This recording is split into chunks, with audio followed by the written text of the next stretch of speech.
A abordagem é individualista, não é uma visão holista, como ele explicou. Você não tenta entender esse todo como um bloco único. Esse todo é um conjunto de partes, que algumas vezes, quase sempre, gera algo maior que as partes somadas, porque existem propriedades emergentes. O ponto-chave na economia é isso. Se nós voltarmos ao Bernard Mandeville, quando vai discutir vícios privados, virtudes públicas, como a minha ação individual, buscando o meu próprio interesse, vai gerar bens para comunidades que eu faço parte como um todo.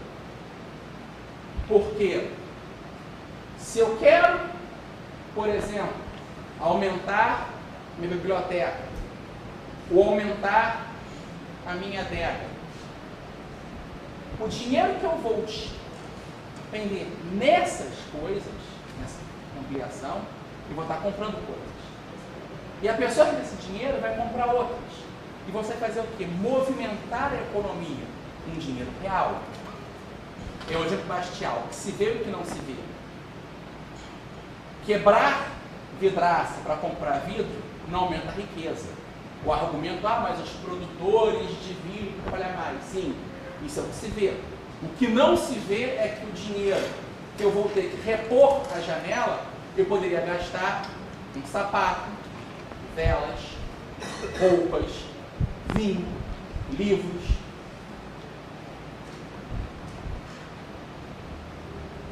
A forma como eu vou decidir a minha ação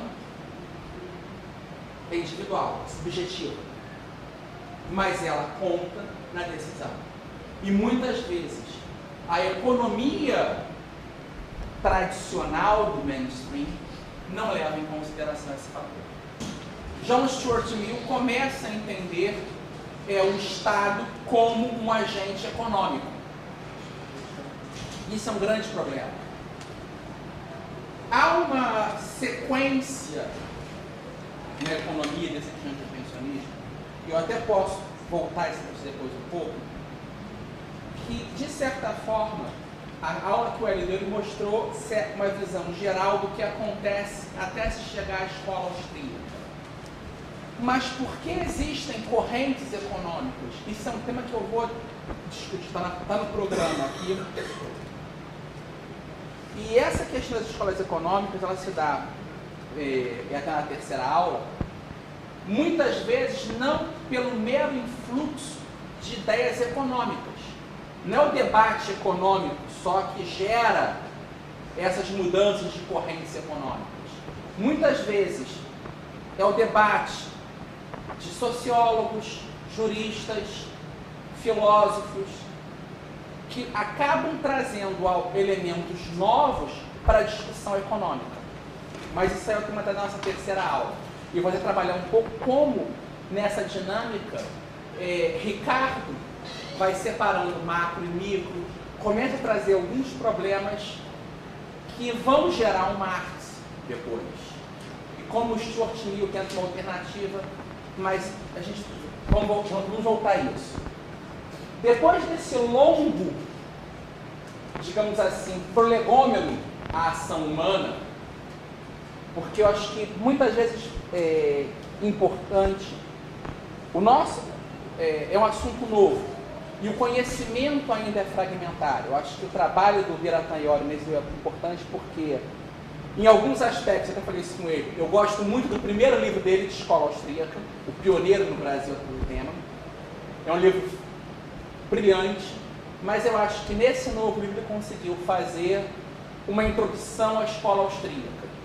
Se nós brasileiros não nos levássemos tão a sério, o título não seria Escola Austríaca para Damas. Qualquer um consegue entender. Para inglês pode ser excelente, mas Escola Austríaca para Damas. Austrian Economics for Damas. Fica ótimo.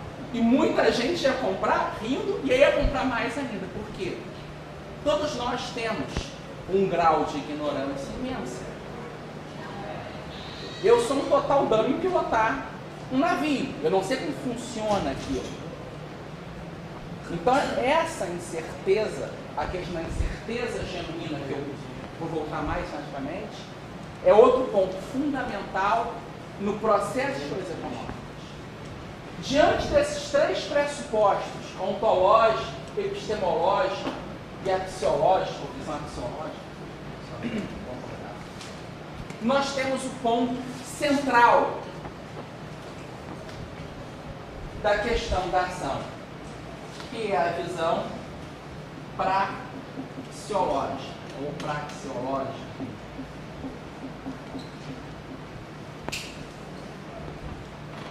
O certo seria praxeológico, mas a tradução está praxeológica, vamos manter como é.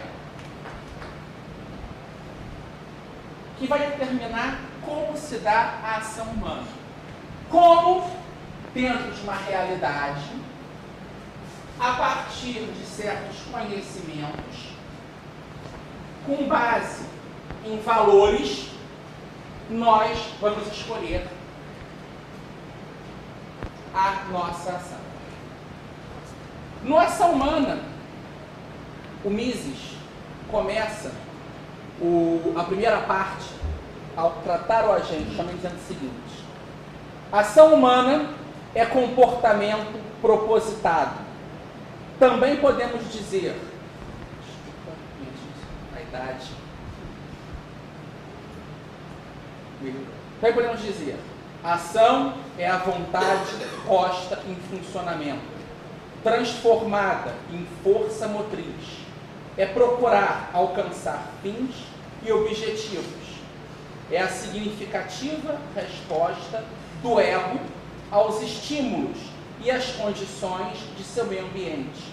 É o ajustamento consciente ao estádio do universo que lhe determina a vida. E ele diz, comportamento consciente ou propositado contrasta acentuadamente com comportamento inconsciente, isto é, os reflexos e as respostas involuntárias. As pessoas têm uma tendência para acreditar que as fronteiras entre comportamento consciente e a reação involuntária das forças que operam no corpo humano são mais ou menos indefinidas. E ele diz, entretanto, a distinção entre consciência e inconsciência é bastante nítida e pode ser bem determinada.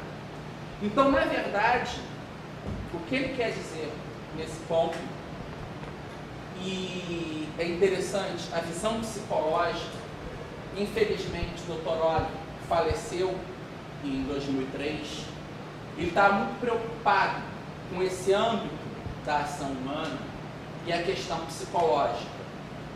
E durante 2002 eu morei por um semestre como pesquisador da Atlas Foundation e tive com alguns professores e consegui trazer um livro que o professor queria, que era o Sensorial Order, do Hayek, que o Hayek desenvolve uma teoria psicológica. E um dos projetos de pesquisa que o Dr. Oli tinha era tentar a ação psicológica do Mises na ação humana, que é muito forte, é um ponto que eu acho que merece ser mais explorado no futuro, como a visão dele de psicologia vai embasar o ponto das escolhas humanas, e a visão do Hayek, ele queria tentar ver como conciliar esses dois pontos nesse aspecto da psicologia, que é um ponto muito interessante para a ação humana. Então, a ação humana, ela vai ser um ato propositado de troca de um estado menos confortável para um mais confortável. Eu creio que no nosso intervalo, né? E é de quanto tempo o intervalo? 10 minutos? 10 minutos. E aí eu volto nessa segunda parte, mostrando de forma mais sistemática as visões de ação, tempo e incerteza. Alguém, antes da gente ter o intervalo, Tem alguma dúvida no que foi falado até agora? Isso coloca no livro dele, que a praxeologia é uma ciência que poderia estar acima da própria economia. A economia Sim. Eu vou chegar nesse ponto. Porque, na verdade, a economia é a catalaxia, a ciência das trocas. Ela é uma subseção da praxeologia, que também vai incluir psicologia, sociologia e outras formas de entendimento da ação do homem em sociedade. Mas isso acho que é um ponto que pode. Você falou claramente, mas me escapou. Os quatro problemas da oferta e demanda. É o problema da oferta, o problema da demanda, o problema da distribuição e do crescimento. É a concepção tradicional. Quase todo manual de economia diz que os 4 problemas básicos econômicos são esses. O que diferencia nas diferentes escolas econômicas é a resposta que será dada a cada desses problemas.